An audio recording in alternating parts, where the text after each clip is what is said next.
Realme GT 6T அப்புறமா 6 users எல்லாருக்கும் வந்து பார்த்தீங்கன்னா ஜூன் அண்ட் ஜூலை 2 மாதத்தோட செக்யூரிட்டி பேட்சும் சேர்த்து ஒரே அப்டேட்டில் வந்திருக்கு.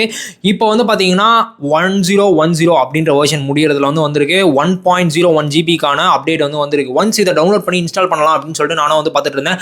இன்னைக்கு தான் அப்டேட் வந்துச்சு. டவுன்லோட் பண்ணி நான் இன்ஸ்டாலும் பண்ணி முடிச்சிட்டேன். இன்ஸ்டால் பண்ணி முடிச்சிட்ட பிறகு யூஐல எதுவும் டிஃப்ரென்ஸ் இருக்கா அப்படின்னு சொல்லி மேலோட்டமாக பார்க்கும்போது பார்த்தீங்கன்னா எந்த விதமான டிஃப்ரென்ஸும் இல்லை. ஆனால் ஒரு விஷயம் பார்த்தீங்கன்னா புதுசாக ஆட் இருக்கு. என்னடா அப்படின்னு சொல்லி கேட்டீங்கன்னா ஸ்கிரீன் ரெக்கார்டிங்ல பார்த்தீங்கன்னா ஒரு ஃபீச்சர் ரொம்ப நாளா போன அப்டேட்லயே OnePlus ஃபோன்ஸ்லாம் வந்துருச்சு. இந்த வாட்டி இதுல வந்துரும் அப்படின்னு நம்ம நினைச்சிட்டு இருந்தோம். அதே மாதிரி இந்த வாட்டி வந்துருச்சு. ஸ்கிரீன் ரெக்கார்டிங்ல இவ்வளவு நாளா நம்ம ஃபுல்லா ஸ்கிரீன் ரெக்கார்ட் பண்ணணும் அப்படின்ற ஒரு ஆப்ஷன் தான் இருந்துச்சு. இப்போ பார்த்தீங்கன்னா அந்த ஸ்கிரீன் ரெக்கார்டர்லயே பார்த்தீங்கன்னா பார்ஷியல் ஸ்கிரீன் ரெக்கார்ட் அப்படின்ற ஒரு ஆப்ஷன் ஒரு டிராப் டவுனா இருக்கு. அது மூலமா பார்த்தீங்கன்னா நம்ம ஸ்கிரீன்ல பர்டிகுலரா எங்கேயாவது ஸ்கிரீன் ரெக்கார்ட் பண்ணோம்னா ஸ்கிரீன் ரெக்கார்ட் பண்ண முடியும். இதை தாண்டி வேற ஏதாவது ஃபீச்சர்ஸ்லாம் ஆட் ஆயிருக்கா அப்படின்றத செக் பண்ணிட்டு ஒரு டீடைல்டு வீடியோல போஸ்ட் பண்றேன். ரியல்மியோட கம்யூனிட்டி பேஜ்லயும் போய் செக் பண்ணி பார்த்தேன். பெருசா பக்ஸ் அப்படின்னு நிறைய பேர் யாரும் ரிப்போர்ட் பண்ணல இந்த அப்டேட்ல.